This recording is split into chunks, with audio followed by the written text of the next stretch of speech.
Magnetic resonance imaging.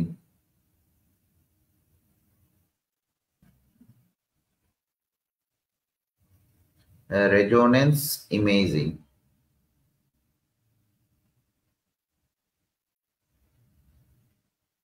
এটা হচ্ছে আমার এমআরআই এর ফুল মিনিং।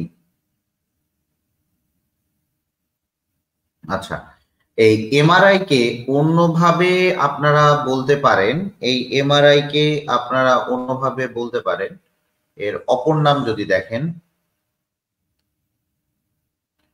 অ্যানাদার নেম যদি দেখি,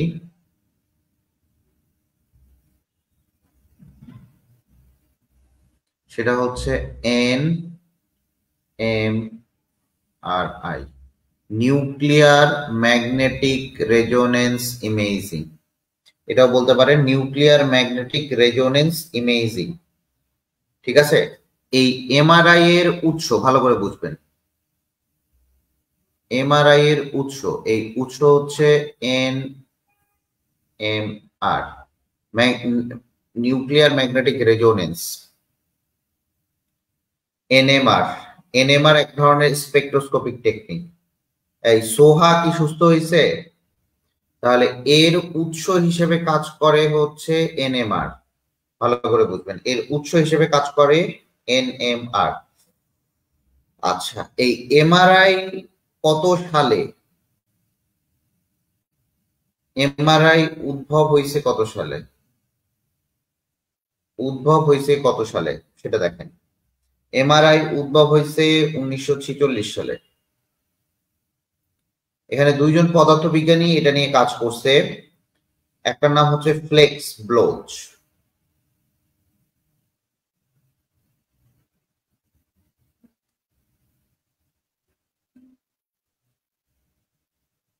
ওয়ালাইকুম আসসালাম। ওই আবিদুর রহমান, আবিদুর রহমান, ও বোধহয় এখনো জানে না যে ওকে বাইর করে দেওয়া হয়েছে, বা ওর এখনো পরীক্ষায় শেষ হয় নাই।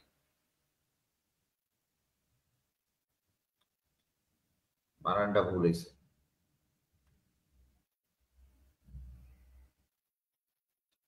ফিলিক্স ব্লোচ। ভালো করে বুঝবেন, এই জিনিসগুলো বোঝার কিছু না, এখানে মুখস্থ করতে হবে আপনাকে। ফিলিক্স ব্লোচ এন্ড এডওয়ার্ড মাইলস।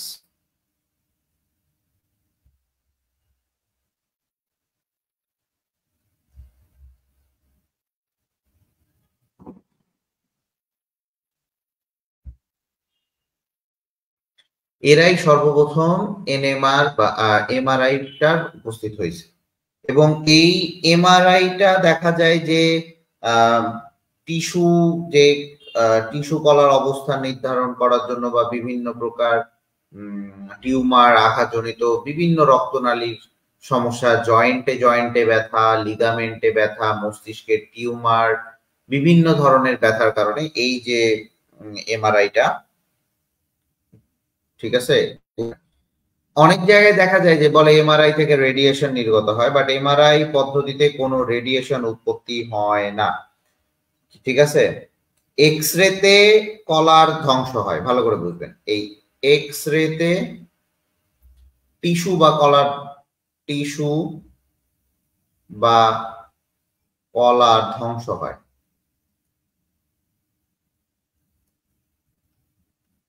কারণ এক্স রে এটা হচ্ছে এক ধরনের রশ্মি, এটা টিস্যু বা কলাকে নষ্ট করতে পারে। বাট দেখা যায় এমআরআই, এমআরআই কখনো টিস্যু বা কলার ধ্বংস হয় না। তার মানে এই এমআরআই থেকে কোনো প্রকার রেডিয়েশন তৈরি হবে না, রেডিয়েশন তৈরি হবে না। এখান থেকে ভাইয়া পড়বো কি কি, যেগুলা পড়াচ্ছিল এমসিকিউ।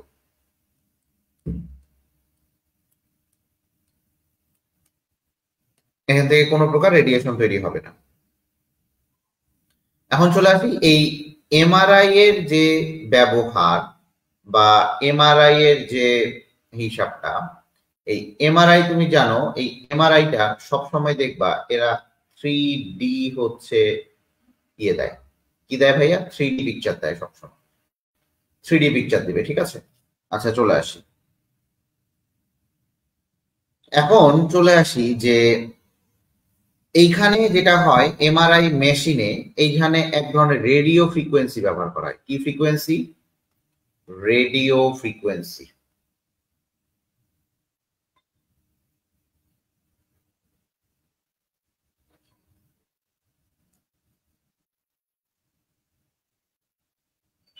এই রেডিও ফ্রিকোয়েন্সি ব্যবহার করা হয় এবং এর ফ্রিকোয়েন্সি থাকে 1 × 10⁴ হার্টজ। এইটা থাকে হচ্ছে ফ্রিকোয়েন্সি। এই রেডিও ফ্রিকোয়েন্সির মানটা মুখস্থ করবেন। এই রেডিও ফ্রিকোয়েন্সির মানটা আপনাকে মুখস্থ করতে হবে। কথা বুঝতে পারছেন? এই যে রেডিও ফ্রিকোয়েন্সিটা, এই রেডিও ফ্রিকোয়েন্সির উৎপত্তি স্থল কোথায়? এই রেডিও ফ্রিকোয়েন্সির উৎপত্তি স্থল হইল আপনার এসি কারেন্ট। এটা কিন্তু ডিসি কারেন্ট থেকে হয় না, এসি কারেন্ট থেকে হয়। উৎপত্তি স্থল হচ্ছে AC current. That means AC current থেকে আপনার রেডিও ফ্রিকোয়েন্সিটা কি হয়? উৎপত্তি হয়। ক্লিয়ার? আচ্ছা, চলে আসি এমআরআই এর ব্যবহার। ইউজ অফ এমআরআই, যেগুলা যেগুলা পড়াচ্ছি এগুলা পড়লে আপনারা মানে আর পড়তে হবে। তো এমআরআই এর ব্যবহার, এমআরআই কি করা হয়? টিউমার, ভালো করে বুঝবেন। তারপরে দেখবেন আঘাতজনিত অভ্যন্তরীণ রক্তক্ষরণ, তারপরে রক্তনালিকা সংক্রান্ত রোগ, রক্তনালিকা সংক্রান্ত রোগ,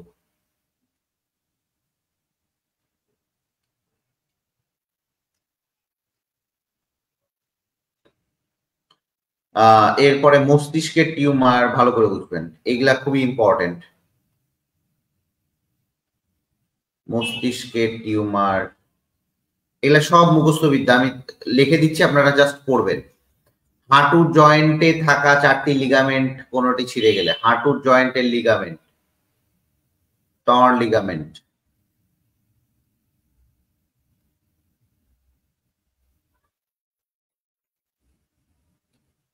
হাঁটুর জয়েন্টের লিগামেন্ট।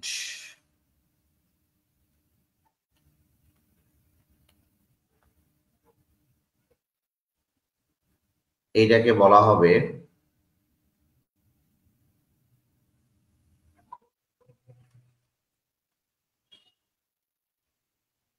Torn ligament. শনাক্তকরণ মেরু মজ্জার টিউমার, ভালো করে বুঝবেন, মেরু মজ্জার টিউমার।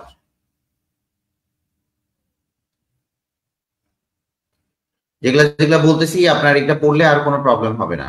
এই মেরু মজ্জার টিউমার শনাক্তকরণে এমআরআইটা ব্যবহার করা। ভাইয়া এখান থেকে আমার কি কি পড়তে হবে? ভাইয়া এখান থেকে ব্যবহারটা পড়বেন উৎপত্তি স্থল, এসি কারেন্ট, এটার ফ্রিকোয়েন্সি কত, এমআরআই এর উৎস কি, এনএমআর, এমআরআই এর উৎস কি, এগুলা পড়বেন। এই যে উৎসটা কি,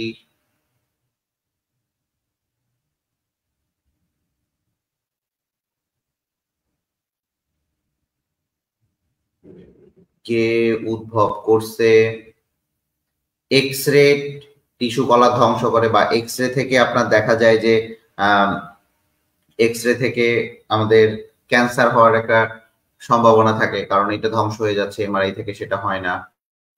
এই জিনিসগুলো, এই যে ব্যবহারটা করবেন, ঠিক আছে, এই জিনিসগুলো করবেন। এরপরে চলে আসেন এমআরআই এর মূলনীতি।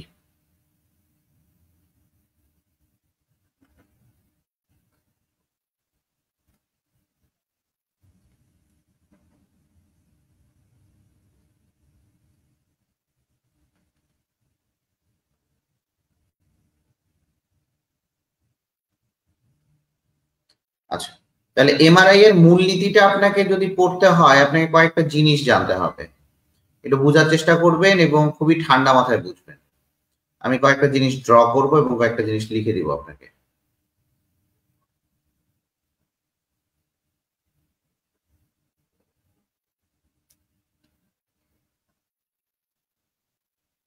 আপনারা কিন্তু কেউ ওইটা ভাববেন না যে ভাইয়া এগুলা কি আসবে পরীক্ষায়, এটা আসবে পরীক্ষায়।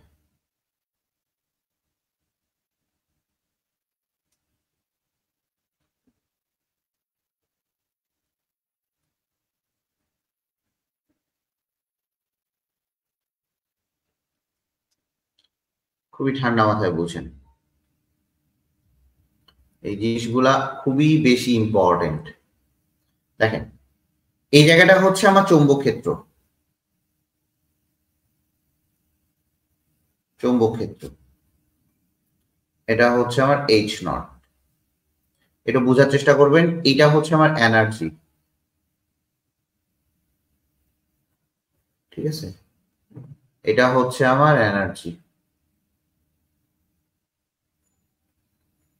আচ্ছা, একটু বুঝবেন, এই জায়গাটা খুবই ইম্পর্টেন্ট, এই জায়গা থেকেই আপনার কোশ্চেন আসবে। এই যে এই জায়গাটা আপনি নিচ্ছেন, এইটুকুকে আমরা বলবো হচ্ছে ডেল ই, এইটুকুকে বলবো আমরা হচ্ছে del E. Del E equal to H nu, nu equal to হচ্ছে বিটা মাইনাস অফ আলফা। এই যে আপার যে শক্তি স্তরটা, ঠান্ডা মাথায় বুঝেন, আমার কার্সরটার দিকে তাকাবেন, এই যে আপার শক্তি স্তর, এইটাকে বলবো আমি হচ্ছে বিটা। লোয়ার শক্তি স্তর, এটাকে বলবো আমি আলফা, এটাকে বলবো আমি আলফা। এটা হচ্ছে প্লাস হাফ আর এটা হচ্ছে মাইনাস হাফ। ভালো করে বুঝেন, এই যে এই স্তরটা, এটা হচ্ছে আলফা, যেটা সেটা হচ্ছে প্লাস হাফ, বিটা যেটা সেটা হচ্ছে মাইনাস হাফ। এইটুকু আপনাদের কাছে ক্লিয়ার কিনা বলে। এই যে এমআরআই এর যে চৌম্বক ক্ষেত্রটা যে তৈরি হচ্ছে, এই চৌম্বক ক্ষেত্রটা বা ম্যাগনেটিক রেজোনেন্সটা যে তৈরি হচ্ছে, এইটাই তৈরি করে হচ্ছে আপনার কি কি তৈরি করে, বেজোড় সংখ্যক প্রোটন। ভালো করে বুঝবেন, এনএমআর একটি পরমাণু, এখন কয়েকটা ওয়ার্ড আসবে, দেখেন কয়েকটা ওয়ার্ডের মধ্যে একটা হচ্ছে, দেখেন এনএমআর একটি পরমাণু,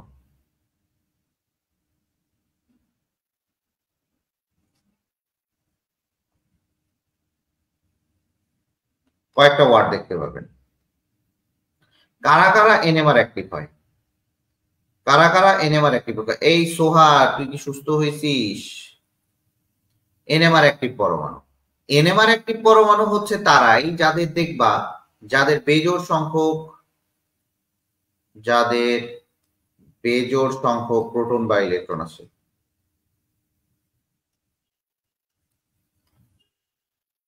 যাদের বেজোড় সংখ্যক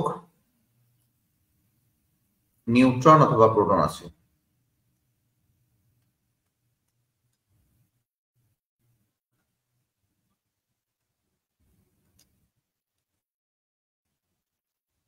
আচ্ছা, তোমাদের ক্লাস কালকেও হবে, সো আমরা রেগুলার ক্লাস করতে থাকি। এখন দেখো, বাহ 6 জন আছিস, মাশাআল্লাহ। তাহলে যাদের বেজোড় সংখ্যক প্রোটন অথবা নিউট্রন আছে তারাই হচ্ছে এনএমআর অ্যাক্টিভ। এই বেজোড় সংখ্যক প্রোটন বা থাকার কারণে, ঠান্ডা মাথায় বুঝবেন, এই জায়গাটা খুব ইম্পর্টেন্ট, এই বেজোড় সংখ্যক প্রোটন বা নিউট্রন থাকার কারণে, এইটা থাকার কারণে এরা হচ্ছে চৌম্বক ক্ষেত্র শো করে।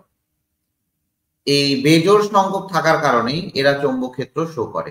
এরা হচ্ছে এই বেজোড় সংখ্যক নিউট্রন বা প্রোটন থাকে, দ্যাটস ওয়াই এই প্রোটনটা থাকার কারণে, ভালো করে বুঝবা, এই প্রোটনটা থাকার কারণে, এই প্রোটনটা থাকার কারণে, এই যে বেজোড় সংখ্যক ইলেকট্রন বা প্রোটন আছে, এই প্রোটনটা থাকার কারণে এরা কি করে বলো দেখি, এরা হচ্ছে কি করে, দুর্বল ম্যাগনেটিক মোমেন্ট থাকে এদের নিউক্লিয়াস সমূহে, এরা দুর্বল ম্যাগনেটিক মোমেন্ট শো করে, দুর্বল ম্যাগনেটিক মোমেন্ট শো করে।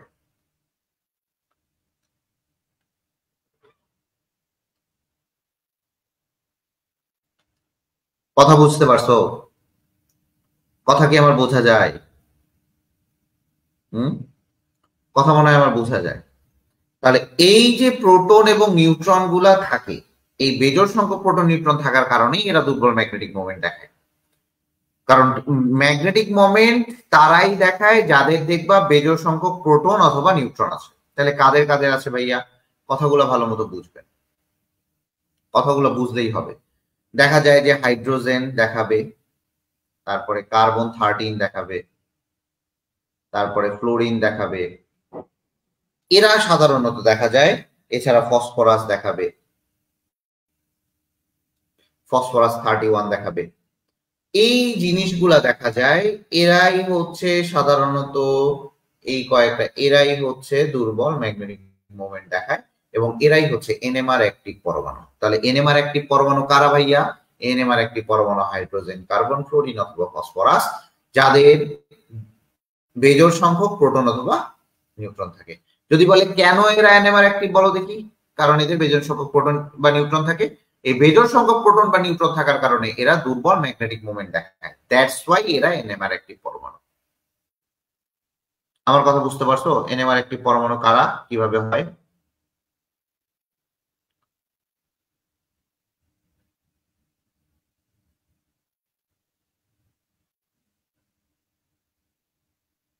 শিওর? এই বোঝা গেছে জিনিসটা? এনএমআর অ্যাক্টিভ পরমাণু কারা?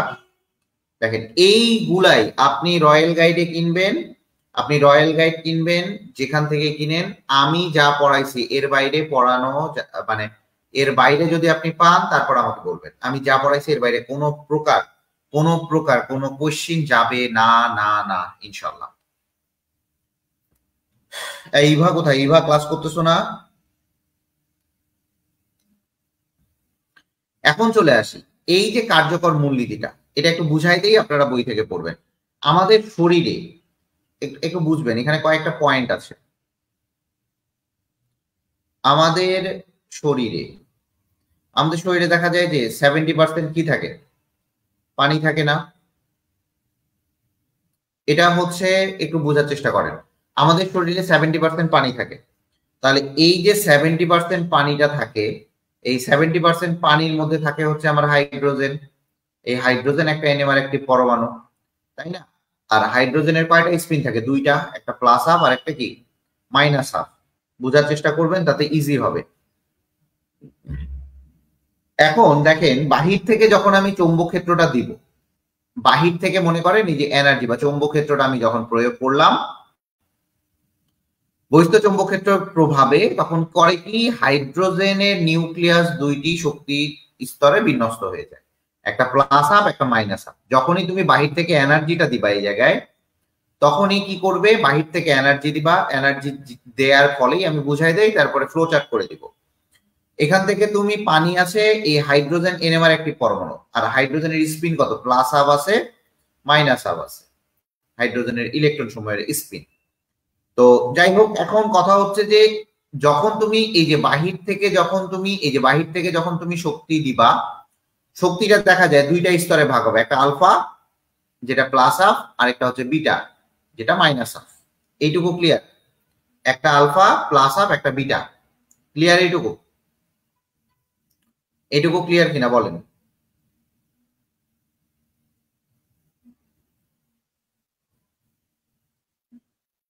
এই আলফাকে বলা হয় প্যারালাল স্তর, আর এই বিটাকে বলা হয় অ্যান্টি প্যারালাল স্তর।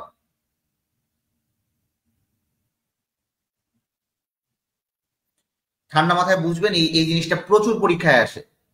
দেখেন, তাহলে দেখা যায় যে এই যে বাহির থেকে যখন আপনি চৌম্বক ক্ষেত্রটা প্রয়োগ করতেছেন, তখনই এই যে হাইড্রোজেনের যে স্পিনটা আছে, এটা স্পিন দুইটা ভাগে ভাগ হয়, একটা হচ্ছে প্লাস হাফ, একটা মাইনাস হাফ। একটা প্যারালাল স্তর যেটাকে আলফা বলা হয়, একটাকে অ্যান্টি প্যারালাল স্তর যেটা বিটা বলা হয়। এটা হচ্ছে উচ্চতর, এটা হচ্ছে নিম্নতর।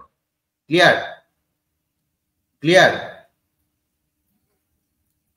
আচ্ছা, এখন আসি যে ধরা যাক উভয় যে শক্তি স্তর, এই যে উভয় শক্তি স্তর, এই উভয় শক্তি স্তরের যে শক্তির পার্থক্য, মাইনাস হাফ যেখানে আছে এখানে যে শক্তির পার্থক্য, প্লাস হাফ, এই দুইটা শক্তির পার্থক্য হচ্ছে del E equal to H equal to beta minus alpha. Del E equal to beta minus alpha. তাহলে শক্তির পার্থক্য কত আসতেছে? বিটা মাইনাস আলফা আসতেছে। ঠান্ডা মাথায় বুঝেন, আমার কথাগুলো বুঝবেন, তাতেই পড়া হয়ে যাবে, 90% পড়া হয়ে যাবে। এখন চলে আসি যে আপনার এমআরআই যখন করা হয়, এমআরআই করার সময় নমুনায় দেখা যায় মানুষের মস্তিষ্কের মধ্যে ওই উপযুক্ত শক্তি স্তর, উপযুক্ত এই যে শক্তিটা আছে, এই শক্তিটা তড়িৎচুম্বকীয় বিকিরণ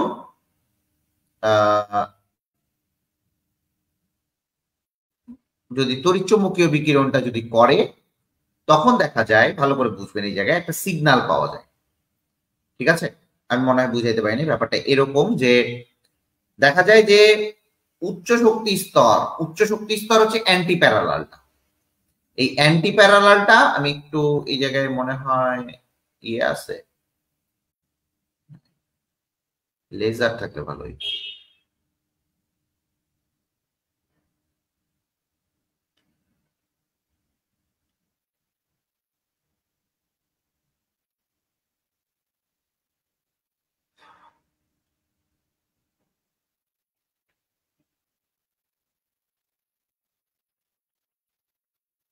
না না, এখানে স্পটলাইটটা আমি পাচ্ছি না।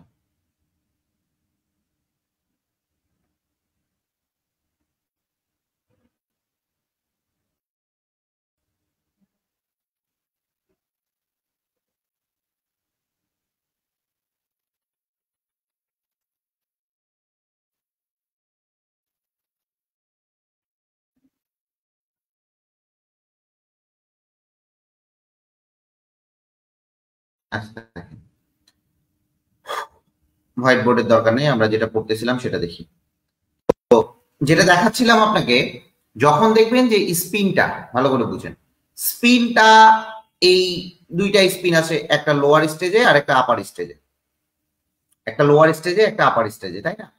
এখন দেখেন এই দুইটার মধ্যে শক্তির পার্থক্য ডেল ই, তাহলে দেখা যায় উভয় শক্তি স্তর পার্থক্য ডেল ই। এখন আসি এমআরআই তে, যখন আমি পরীক্ষাটার নমুনা মানুষের মধ্য দিয়ে যখন উপযুক্ত তড়িৎচুম্বকীয় বিকিরণ প্রবাহিত করলে, তখন নিম্ন শক্তি স্তরে থাকা হাইড্রোজেন পরমাণু নিউক্লিয়াস সমূহ শক্তি শোষণ করে উচ্চতর শক্তি স্তরে অবস্থান করে।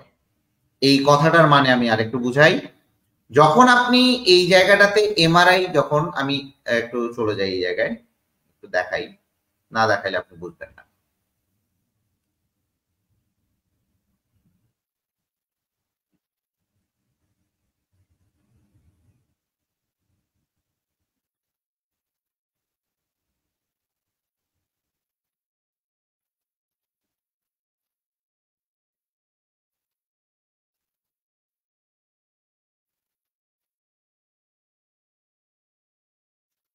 দেখেন মাইনাস। তো এমআরআই এর ক্ষেত্রে একটু বোঝার চেষ্টা করবেন। এমআরআই যখন আমি নমুনা নিব, তখন কি করবে, এই নিম্ন শক্তি স্তর থেকে সে উচ্চ শক্তি স্তরে যাবে, এই নিম্ন শক্তি স্তর থেকে সে উচ্চ শক্তি স্তরে যাবে। আবারও বলি, সে নিম্ন শক্তি স্তর থেকে উচ্চ শক্তি স্তরে যাবে। দেখেন, নিম্ন শক্তি স্তর থেকে সে উচ্চ শক্তি স্তরে গেল, আমি একটু কালার দিয়ে দেখাই। নিম্ন শক্তি স্তর থেকে সে উচ্চ শক্তি স্তরে গেল, আচ্ছা সে উপরে গেল, এই জায়গায় গেল। যাওয়ার পর যখন আমি কি নিচ্ছি, যখন আমি এমআরআই এর নমুনাটা পরীক্ষা করতেছি, এখন নিম্ন শক্তি স্তর থেকে উচ্চ শক্তি স্তরে যায়, এই জায়গায় অবস্থান করলো, ঠিক আছে? ওই যে এইখানে যখন আমি দিবা, যখন এমআরআই দেখবেন ট্যাঁ ট্যাঁ ট্যাঁ ট্যাঁ টু টু টু টু বিভিন্ন ধরনের আওয়াজ হয়। ওই আওয়াজগুলো কি জানো, রেডিও ফ্রিকোয়েন্সিটা পাঠানো হয়। যত ডিপে যাবে তত আওয়াজটা হবে, যত ডিপে যাবে আওয়াজটা তত, যত ফ্রিকোয়েন্সি আওয়াজটা চেঞ্জ হবে। এখন কথা হচ্ছে, প্রথমে যখন সে বাহির থেকে শক্তিটা দিলাম, তখন সে শোষণ করে উপরে গেল। যখন আমি শক্তিটা রিমুভ করলাম, যখন আমি শক্তিটা রিমুভ করলাম, সে কি করবে, সে আবার নিচে চলে আসবে। যখন আমি শক্তিটা রিমুভ করলাম, সে আবার শক্তিটা কি চলে আসবে, নিচে চলে আসবে, ঠিক আছে? অ্যান্টি প্যারালাল থেকে প্যারালালে চলে আসবে, ঠিক আছে? এইটুকু বোঝা গেছে? শক্তিটা দিলাম, তখন প্যারালাল থেকে অ্যান্টি প্যারালালে গেল, শক্তিটা সরাই নিছি, অ্যান্টি প্যারালাল থেকে প্যারালালে চলে আসলো। তাহলে দেখো, এই জায়গায় উচ্চ শক্তি স্তর থেকে নিম্ন শক্তি স্তরে চলে আসলো যখন আমি শক্তিটা সরাই নিছি। এটা হচ্ছে যখন শক্তি সরিয়ে নিছি, বা ওই রেডিয়েশনটা বা ম্যাগনেটিক মোমেন্টটা সরিয়ে নিছি, বা রেডিও ফ্রিকোয়েন্সিটা আমি সরাই নিছি, ঠিক আছে? এখন চলে আসি যে এই জায়গাটা, এই যে সময়টা, এটাকে বলা হচ্ছে রিল্যাক্সেশন টাইম। এই যে সময়টা, এই সময়টাকে বলা হচ্ছে রিল্যাক্সেশন টাইম। কি বলা হয় বলো দেখি? রিল্যাক্সেশন টাইম, ঠিক আছে?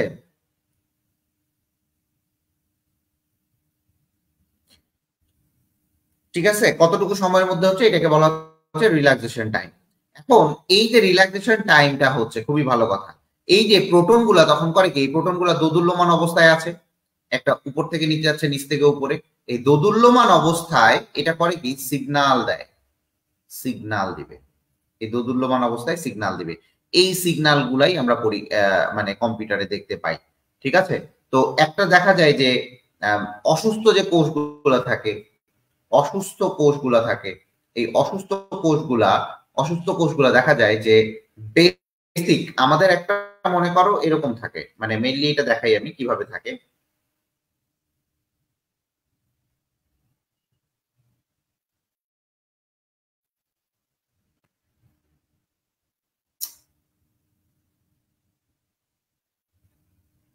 দেখো, এখন মনে করো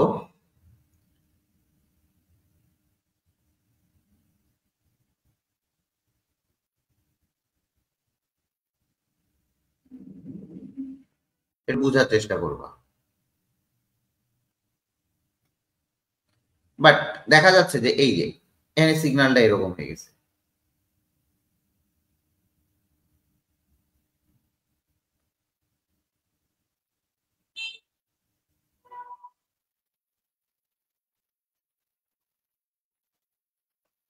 একটু বুঝবা, বুঝলে এটা খুব ভালো মতো অ্যান্সার করতে পারবা। দেখো, ঠিক এই জায়গাটাতে এটা ছিল আমাদের রেফারেন্স, এটা হচ্ছে আমাদের সুস্থ কোষ, এটা হচ্ছে আমাদের সুস্থ কোষ। বাট এই জায়গাটাতে আসে দেখা যাচ্ছে এটা সুস্থ কোষের সমান জায়গায় দিতে পারে নাই, এটা সুস্থ কোষের সেই জায়গাটাতে সিগন্যালটা দেয় নাই। তার মানে এটাকে বলা হবে আমাদের অসুস্থ কোষ।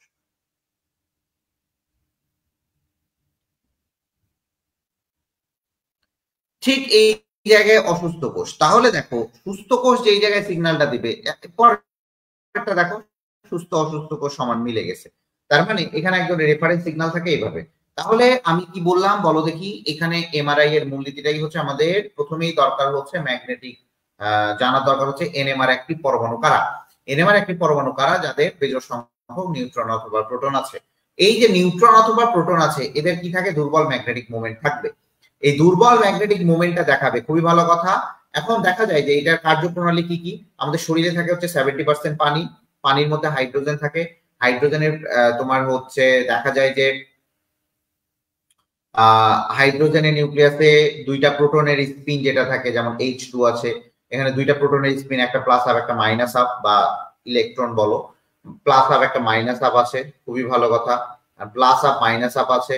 এই প্লাস হাফটাকে আমি ধরলাম হচ্ছে প্যারালাল, আর মাইনাস হাফটা হচ্ছে অ্যান্টি প্যারালাল। যখন আমি বাহির থেকে এনার্জি দিব, তখন প্যারালালটা থাকবে নিম্ন শক্তি স্তরে, অ্যান্টি প্যারালালটা চলে যাবে উচ্চ শক্তি স্তরে। যখন তুমি এনার্জিটা দিবা, তখন এই শক্তিটা শোষণ করবে। যখন তুমি এনার্জি দিছো, সেই শক্তি শোষণ করে উপরের স্তরে যাবে। যখন তুমি এনার্জি সরাই নিবা, সেই শক্তি শোষণ করে নিচের স্তরে চলে আসবে। তাহলে এই জায়গাটাতে চলে যাবে, এরকম প্রোটনটা দোদুল্যমান অবস্থায় থাকবে, দোদুল্যমান অবস্থায় সে একটা করে সিগন্যাল প্রোভাইড করবে। এই যে সিগন্যালটা প্রোভাইড করে, এটা দেখা যায় যে সুস্থ কোষের থেকে অসুস্থ কোষের সিগন্যালটা আলাদা হয়, সুস্থ কোষের সাথে অসুস্থ কোষের সিগন্যালটা আলাদা হয়। আর এই যে সময়টা, যেই সময়ে সে উপরে যাচ্ছে নিচে আসে, এটাকে বলা হয় রিল্যাক্সেশন টাইম। তাহলে এই যে তোমার সুস্থ কোষের সাথে অসুস্থ কোষের একটা অমিল পাওয়া যাচ্ছে, সেটাই হচ্ছে আমাদের এমআরআই এর মূল যে থিওরিটা, সেটাই। এইখানে যে সিগন্যালটা ব্যবহার করা হয় ভালো করে বুঝবা। এখানে যে সিগন্যালটা ব্যবহার করা হয়, বা এখানে যে চৌম্বক ক্ষেত্রটা ব্যবহার করা হয়, সেই চৌম্বক ক্ষেত্রটা প্রাবল্য 0.5 থেকে 3 টেসলা। 3 tesla, 3 tesla. এই টেসলা ইকুয়াল টু কি? Newton per ampere per metre. ঠিক আছে? Newton per ampere per metre, এটা হচ্ছে টেসলার আর কি ইউনিট। তাহলে এইটা ভালো মতো পড়তে হবে আপনাকে, আপনাদেরকে যা যা পড়াচ্ছি এই জিনিসগুলো পড়লেই আপনারা মোটামুটি ভাবে এখানে এই জায়গায় মানে ইয়ে করে ফেলতে পারবেন। ঠিক আছে? কথা বুঝতে পারছেন? এখন বলেন, এটুকু বুঝছেন কি? এটুকু বুঝতে বলেন, এটুকু বুঝলে বলবেন।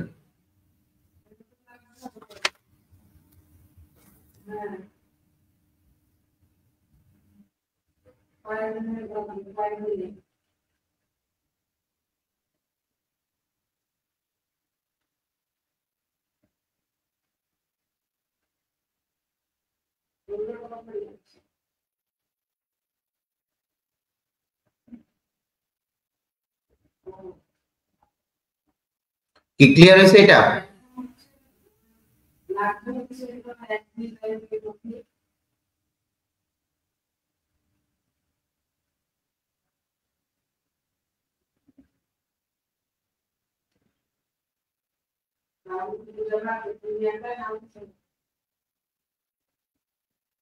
রে তুই সালাম দিচ্ছিস কেন? বুঝতে পারছিস কিনা এটা বল।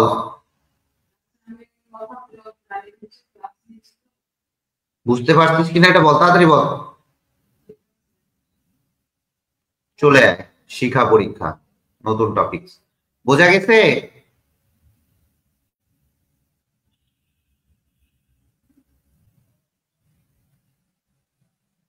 আলভি আহমেদ, কিরে আহনাব তাহমিদ, তুই কি চলে যাবি? চলে আয়, শিখা পরীক্ষা। আচ্ছা, শিখা পরীক্ষা ভাইয়া একটু বোঝার চেষ্টা করবি। এইটা শিখা। শিখা পরীক্ষায় কয়েকটা জিনিস ব্যবহার করা হয়। শিখা পরীক্ষায় একটা নাইক্রোম তার ব্যবহার করা হয়। নাইক্রোম তার বা প্লাটিনাম তার ব্যবহার করা হয়। এরপরে চলে আসি, শিখা পরীক্ষায় HCl ব্যবহার করা হয়। সবগুলো দেখাবো। শিখা পরীক্ষায় অনুজ্জ্বল শিখা ব্যবহার করা হয়।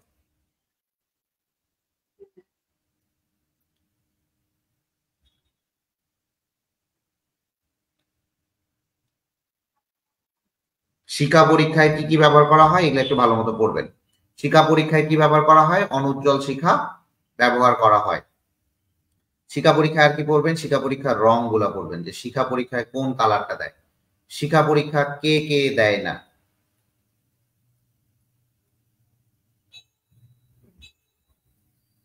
কেন দিবে না, এই জিনিসগুলো একটু পড়তে হবে। ঠিক আছে, ভালো করে বোঝার চেষ্টা করবেন। এই জিনিসগুলো বুঝলেই আপনারা মোটামুটি ভাবে একটা মানে ভালো লেভেলের আর কি ইয়ে করতে পারবেন।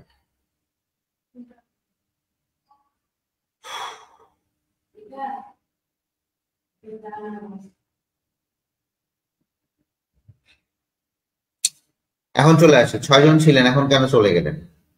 চলে আসি, প্রত্যেকটার ব্যবহার। তার ব্যবহার করা হয়, তারের মাথায় HCl একটু ডুবানো হয়। ভাইয়া কেন HCl ডুবানো হয়? HCl ব্যবহার করা হয় কারণ মনে রাখবেন যে ধাতব ক্লোরাইড লবণগুলা,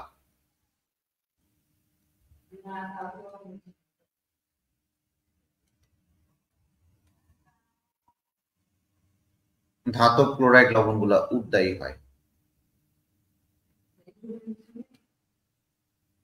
এই উদ্দায়ী হওয়ার কারণে, ঠান্ডা মাথায় বুঝবেন, এই উদ্দায়ী হওয়ার কারণে পরে বাষ্পীভূত অবস্থায় ক্যাটায়ন চলে যায়। এখানে HCl ব্যবহার করা হয়। এখানে আমি একটা একটা করে আপনাকে ব্যবহার দেখাই। তো প্রথমে চলে আসি HCl এর ব্যবহারের কারণ।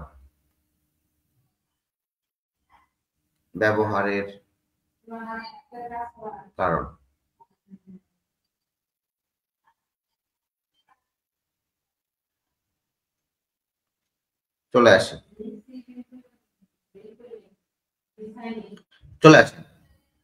HCl ব্যবহার করা হয় কারণ লিখবেন যে ধাতব ক্লোরাইড লবণগুলা,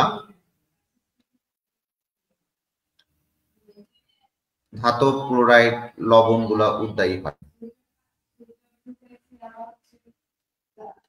ধাতব ক্লোরাইড লবণগুলা উদ্দায়ী হয়। এখন আসি কিভাবে কি মেকানিজম গুলা একটু ভালো মতো বোঝার চেষ্টা করি। সাপোজ মনে করেন ক্যালসিয়াম কার্বনেট, তাহলে ক্যালসিয়াম কার্বনেট সলিড অবস্থায় প্লাস HCl। গেটটা লাগাই দাও, গেটটা লাগাই দিয়ে কথা বলো না। দেখো দেখো HCl ব্যবহার করা হচ্ছে, ক্যালসিয়াম কার্বনেট একটা লবণ নিচে সলিড অবস্থায়, সেই HCl এর সাথে রিঅ্যাকশন করবে। তার মানে ক্যালসিয়াম কার্বনেট HCl এর সাথে ব্যবহার করে ক্যালসিয়াম ক্লোরাইড তৈরি করবে, প্লাস তৈরি করবে। কার্বনেট থাকলে আপনি বুঝতে পারবেন, কার্বন ডাই অক্সাইড তৈরি করবে, প্লাস হচ্ছে পানি তৈরি করবে। এখন এই যে ক্যালসিয়াম ক্লোরাইডটা, ভালো করে বুঝবেন কেন ক্যালসিয়াম ক্লোরাইডটা ব্যবহার করা হয়। এখন আসি, এই যে ক্যালসিয়াম ক্লোরাইড এইটাও সলিড অবস্থায়, তাপ তো আমার চলতেছেই, তাপ তো আমার চলতেছেই। এইটাকে যখন আপনি তাপ দিবেন তখন দেখা যায় calcium 2+ ion gaseous plus chloride minus ion gaseous তৈরি হবে। এই যে আপনার যখন এই ক্যালসিয়াম 2+ আয়নটা করে কি, এই যে দুইটা ইলেকট্রন সে ক্লোরিন থেকে নিয়ে নেবে, নিয়ে নেওয়ার পর সে ক্যালসিয়াম ধাতুতে পরিণত হবে। এই ক্যালসিয়াম ধাতুতে গ্যাসিয়াস আকারে পরিণত হবে। এই ক্যালসিয়াম ধাতুটা, এই ক্যালসিয়াম গ্যাসিয়াস অবস্থার ধাতুটা শক্তি শোষণ করবে, NH নিউ পরিমাণ শক্তি শোষণ করবে, শোষণ করে ক্যালসিয়াম এক্সাইটেড অবস্থায় থাকবে। এই ক্যালসিয়াম এক্সাইটেড অবস্থায় থাকবে, এই ক্যালসিয়ামটা শক্তি শোষণ করে ক্যালসিয়াম এক্সাইটেড অবস্থায় হবে। তারপরে কিছুক্ষণ পর নেয়ার পর সে এই যে ক্যালসিয়াম এক্সাইটেড অবস্থায় আছে, সে কি করবে, এই শক্তিটা বিকিরণ করবে, যে শক্তিটা নিছে সেটা আবার বিকিরণ করবে, NH নিউ পরিমাণ শক্তি বিকিরণ করবে।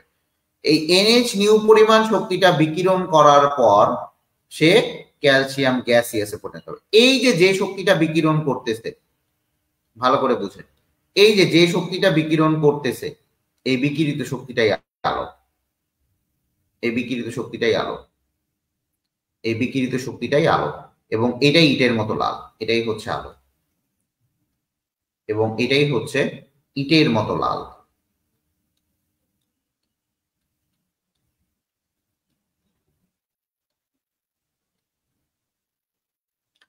কথা বুঝতে পারছি কেন ক্যালসিয়াম আমি HCl-টা ব্যবহার করব।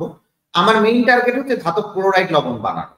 এই ধাতব ক্লোরাইড লবণটা এখানে আসবে, দেন এখানে ক্লোরাইড হবে, এখানে দুইটা ক্লোরিন আছে, দুইটা ক্লোরিনের দুইটা ইলেকট্রন আছে, সেই দুইটা ইলেকট্রন সে গ্রহণ করবে, গ্রহণ করার পর সে ক্যালসিয়াম ধাতুতে পরিণত হবে, কিন্তু সে গ্যাসিয়াস অবস্থায় থাকবে।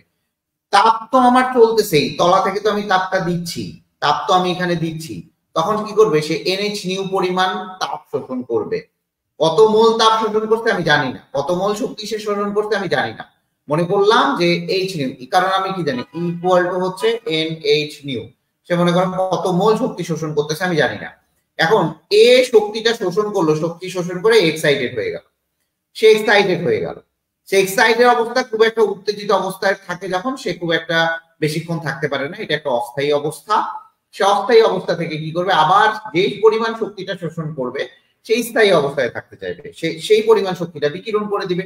সেই যে বিকিরণ যে শক্তিটা করতেছে, এই বিকিরিত শক্তিটাই আলো। আমি কি কথাটা বুঝাইতে পারছি? এই বিকিরিত শক্তিটাই আলো। এই কারণে শিক্ষা পরীক্ষায় HCl ব্যবহার করা হয়।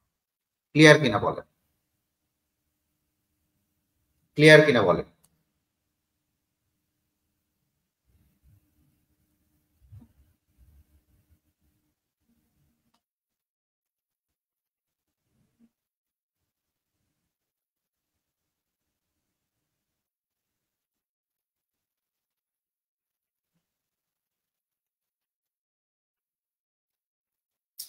এইটুকু ক্লিয়ার?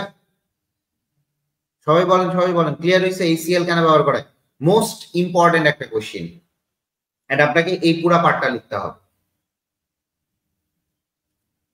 মোস্ট ইম্পর্টেন্ট একটা কোশ্চেন 6 নাম্বারের জন্য, তাড়াতাড়ি বলেন।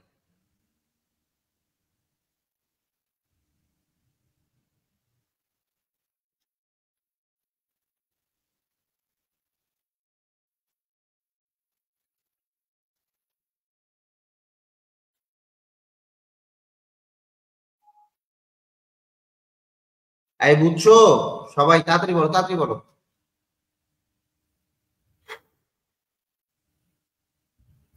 বুঝছো? তাড়াতাড়ি বলো রে ভাই, দেরি করিও না।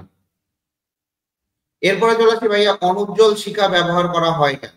অনুজ্জ্বল শিখা ব্যবহার করা হয় কারণ অনুজ্জ্বল শিখায় কালি হয় না, অনুজ্জ্বল শিখায় কালি হবে না,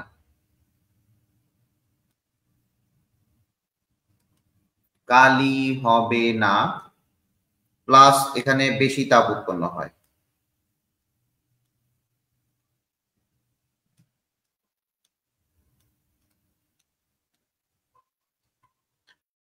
বেশি তাপ উৎপন্ন হয়। এখন চলে আসি রং, দুইটা রং পাবা, দুইটা রং,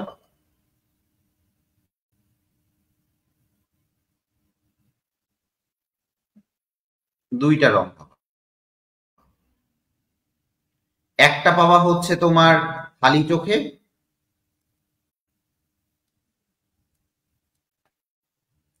আরেকটা পাবা হচ্ছে কোবাল্ট ব্লু কাচে।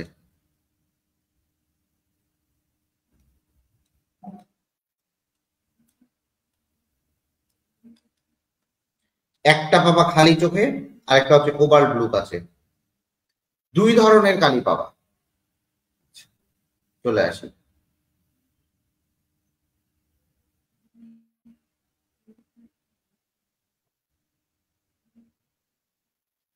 চলে আসি। এখন চলে আসি রং।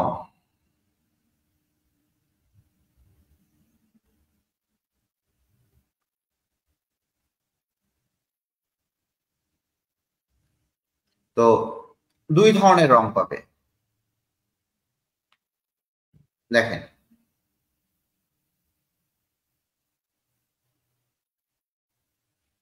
পটাশিয়াম একটা খালি চোখে, আর একটা কোবাল্ট ব্লু আছে।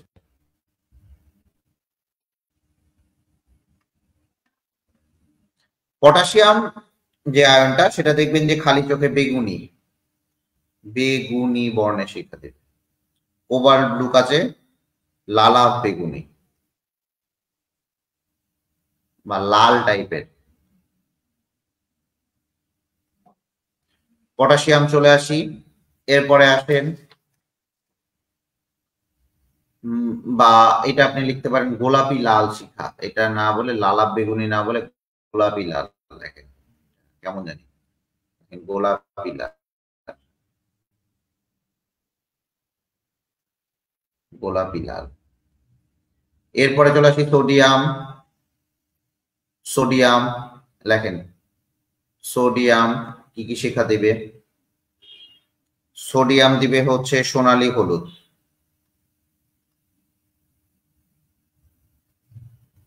সোনালী হলুদ শিখা দিবে। ঠিক আছে। আর কোবাল্ট ব্লু কাচে বর্ণ নাই। এরপরে লিখো ক্যালসিয়াম। ক্যালসিয়াম হচ্ছে ইটের মতো লাল।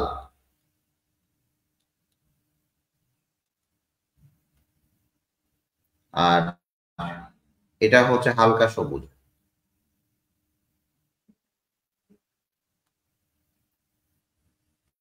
এরপরে কপার,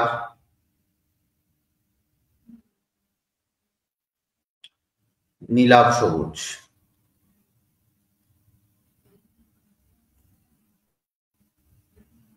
এখানে বর্ণ নাই, এগুলা কিন্তু মুখস্থ করতে হবে। এরপরে চলে আসে বেরিয়াম। বই এতগুলা পাবেন না, কাঁচা আপেলের মতো।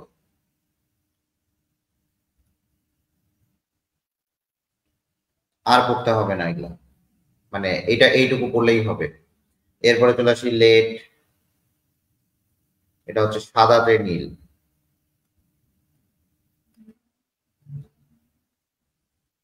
হ্যাঁ হ্যাঁ, এরপরে আসি লিথিয়াম, ক্রিমসন রেড। এটা লেখেন ক্রিমসন রেড।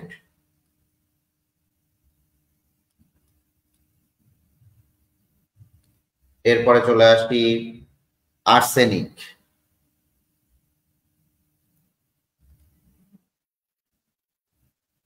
নীল বর্ণ। এরপরে চলে আসি স্ট্রংসিয়াম, হচ্ছে টকটকে লাল।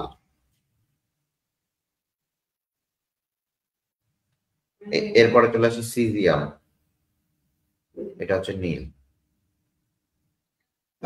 তাহলে আপনারা এই জিনিসগুলা দেখবেন যে এই জিনিসগুলা খুবই ইম্পর্টেন্ট। তো এখন দেখা যায় কিছু কিছু যে এরপরে চলে আসি, এগুলা হচ্ছে কালার দিবে। তাহলে আমরা রং সম্পর্কে জানলাম। এখন আমরা চলে আসি যে এই জায়গায় কে কে কালার দিবে না। দেখা যায় ম্যাগনেসিয়াম 2+ কালার দেয় না, কারণ ম্যাগনেসিয়াম 2+ এর আয়নীকরণ বিভব অনেক বেশি থাকে। আয়নীকরণ বিভব অনেক বেশি থাকে। ঠিক আছে। এরপরে দেখো বেরিয়াম, বেরিলিয়াম। ঠিক আছে, বেরিলিয়াম, বেরিলিয়াম। তারপরে অ্যালুমিনিয়াম। এরপরে লিখো হচ্ছে আয়রনের লবণ, আয়রনের লবণ। এই ঘটনাটা ঘটে। ঠিক আছে। তো এই কয়েকটার ক্ষেত্রে সাধারণত এরা কালার দিবে না, কারণ এদের আয়নীকরণ বিভবটা অনেক বেশি থাকে, এখন বলেন বুঝতে পারছেন কিনা বলেন, বুঝতে পারছেন কিনা বলেন?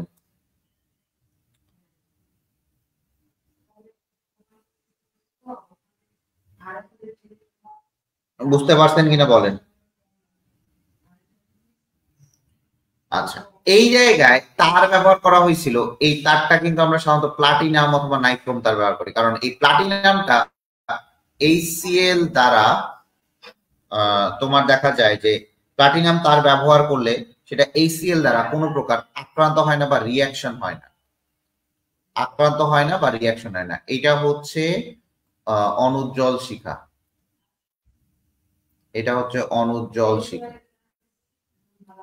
তাহলে কথা বুঝতে পারছেন? দেখেন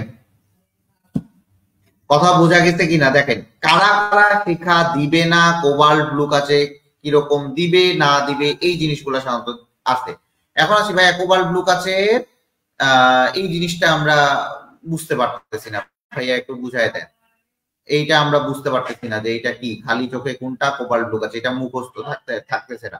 লেখেন এইটার একটা কবিতা লেখেন কালো সে গোপালের কন্যা নাই, এখানে লেখেন কালো সে গোপালের কন্যা নাই,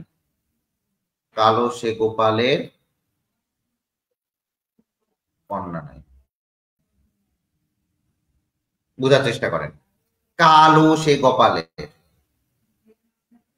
ক্যালসিয়াম, ঠিক আছে দেখেন ক্যালসিয়াম সবুজ, এই যে কালো সবুজ, ক দিয়ে হচ্ছে ক্যালসিয়াম, এটা হচ্ছে দন্তাস স দিয়ে হচ্ছে সবুজ। কালো সে গোপালের, গোলাপি লাল, ভালো করে বুঝো, গোলাপি লাল, ল দিয়ে হচ্ছে লাল, গোলাপি লাল, এই যে প দিয়ে হচ্ছে পটাশিয়াম, এই ঘরে যায় কথা বলবো না, পড়াচ্ছি না, সেন্স নাই একদম, করা হচ্ছে প দিয়ে হচ্ছে পটাশিয়াম, দেখো পটাশিয়াম হচ্ছে গোলাপি লাল, এই যে এইখানে দেখো গোলাপি লাল, গ দিয়ে গোলাপি, ল দিয়ে লাল, প দিয়ে পটাশিয়াম, তাহলে কালো সে গোপালের, ক দিয়ে ক্যালসিয়াম, স দিয়ে সবুজ, গোপালের গ দিয়ে গোলাপি, ল দিয়ে লাল, আর প দিয়ে দেখবা পটাশিয়াম, তাহলে পটাশিয়াম গোলাপি লাল। কোন না নাই, ন দিয়ে হচ্ছে ন্যাট্রিয়াম বা সোডিয়াম, ন দিয়ে হচ্ছে ন্যাট্রিয়াম সোডিয়াম, আর হচ্ছে ক দিয়ে হচ্ছে কপার, তাহলে নাই মানে হচ্ছে যে রং নাই, তাহলে কালো সে গোপালের কন্যা নাই, ভালো করে বুঝো, কালো সে গোপালের কন্যা নাই, তার মানে তার বাচ্চা কাচ্চা নাই, তার মানে কালো সে গোপালের কন্যা নাই যদি মনে রাখতে পারো তাহলেই তুমি বুঝতে পারবা যে এখানে কালার গুলা কোনগুলা দিবে। বলেন বোঝা গেছে কিনা, তাড়াতাড়ি বলেন বোঝা গেছে কিনা, বোঝা গেছে? আজকের পড়াটা কি বোঝা গেছে? দেখেন আজকের পড়াটা কি বোঝা গেছে? দেখেন কি কি পড়াইছি আজকে আমি পড়াইছি এমআরআই এর মূলনীতি, তারপরে হচ্ছে শিখা পরীক্ষা। বাসায় পড়তে হবে, দেখেন এগুলা বাসায় পড়তে হবে না, এই জিনিসগুলো আপনাকে ভাইয়া কি মুখস্থ করবেন, দেখেন পটাশিয়াম বেগুনি কালার, এই জিনিসগুলো একটু মুখস্থ করতে হবে আপনাকে, এই যে এই পোর্শনটুকু মুখস্থ করবেন। আর এইটা তো কবিতা বলেই দিলাম, কালো সে গোপালের কন্যা নাই। বেশি কবিতা পড়তে যাবেন ধরা খাবেন, যেই জায়গায় কবিতা লাগবে, গান লাগবে, ছন্দ লাগবে, সেই জায়গায় আমি দেবো, বাট যেই জায়গায় কবিতা গান ছন্দ লাগবে না সেই জায়গায় আমি দেবো না। আমার কথা বুঝতে পারছেন? যে জায়গায় বেসিক আছে সেই জায়গায় আপনি বেসিক দিয়ে পড়ালেখা করবেন। আর্সেনিক দেখুন নীল বর্ণ, সিজিয়াম নীল বর্ণ, একটা হচ্ছে নীল বর্ণ থাকে, একটা টকটকে নীল থাকে, অনেক কিছু থাকে, ঠিক আছে। আচ্ছা রেডিয়াম মনে হয় কি দিছি টকটকে লাল, রেডিয়াম দেই নেই, রেডিয়ামটা লিখে নেন, রেডিয়াম হচ্ছে টকটকে লাল।